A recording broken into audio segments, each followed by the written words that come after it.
आता कुठे मला संगीताचा अर्थ कळत आहे. काळ ओळखा. हे जे वाक्य आपल्याला दिलेलं आहे त्याच्यातील काळ आपल्याला ओळखायचा आहे. रीती भूतकाळ, साधा वर्तमान काळ, अपूर्ण वर्तमान काळ, पूर्ण वर्तमान काळ. बघा मित्रांनो, आपल्याला काळ क्रियापदावरून समजत असतो, बरोबर आहे ना. कळत आहे हे संयुक्त क्रियापद आहे. ठीक आहे. याच्यामध्ये कळत हे धातू साधित आहे आणि आहे हे सहाय्यक क्रियापद आहे. या दोन शब्दांमधून वाक्याचा अर्थ पूर्ण झालेला आहे, म्हणून इथे संयुक्त क्रियापद आहे. ठीक आहे. मग आता बघा, रीती भूतकाळ होईल का? नाही, कारण आहे हे सहाय्यक क्रियापद वर्तमान काळी आहे, त्यामुळे रीती भूतकाळ होणार नाही.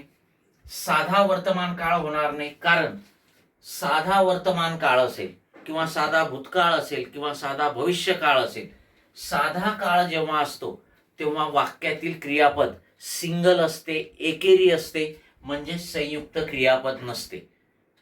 ठीक आहे. इथे तर संयुक्त क्रियापद आहे, त्यामुळे साधा वर्तमान काळ होणार नाही. आणि मग अपूर्ण वर्तमान काळ हे आपलं काय आहे? उत्तर आहे. ठीक आहे. अपूर्ण वर्तमान काळ याचा अर्थ कसा, किंवा अपूर्ण वर्तमान काळ आपण कशाला म्हणतो? तर वर्तमान काळामध्ये एखादी क्रिया चालू असेल, अपूर्ण असेल, पूर्णतेच्या बेतात असेल, म्हणजे लवकरच पूर्ण होणार असेल पण आणखी पूर्ण झालेली नाही, चालू आहे ते, मग तेव्हा त्याला काय म्हणतो आपण? अपूर्ण वर्तमान काळ.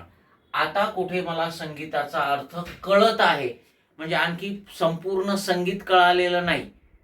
ठीक आहे. कळत आहे म्हणजे आणखी प्रोसेस, प्रक्रिया चालू आहे. ठीक आहे. आणि म्हणून इथे अपूर्ण वर्तमान काळ येईल. लक्षात ठेवा मित्रांनो, अपूर्ण काळ, मग तो वर्तमान असेल, भूत असेल, भविष्य असेल, नेहमी वाक्यामध्ये अपूर्ण काळ जेव्हा असतो तेव्हा वाक्यामध्ये संयुक्त क्रियापदच असते आणि संयुक्त क्रियापदातील धातुसाधिताला त प्रत्यय असतो आणि पुढे त्या त्या काळातलं सहाय्यक क्रियापदाचं रूप असते. मग इथे आहे हे वर्तमान काळी आहे, म्हणून अपूर्ण वर्तमान काळ. जर होता असं सहाय्यक क्रियापद असतं तर अपूर्ण भूतकाळ. लक्षात आलंय का?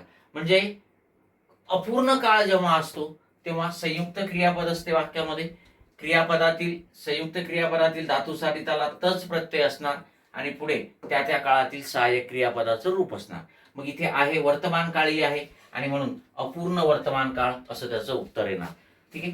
कळत आहे, धावत आहे, बोलत आहे, चालत आहे, शिकत आहे, हे सर्व अपूर्ण वर्तमान काळाची वाक्य आहेत. Okay, yes.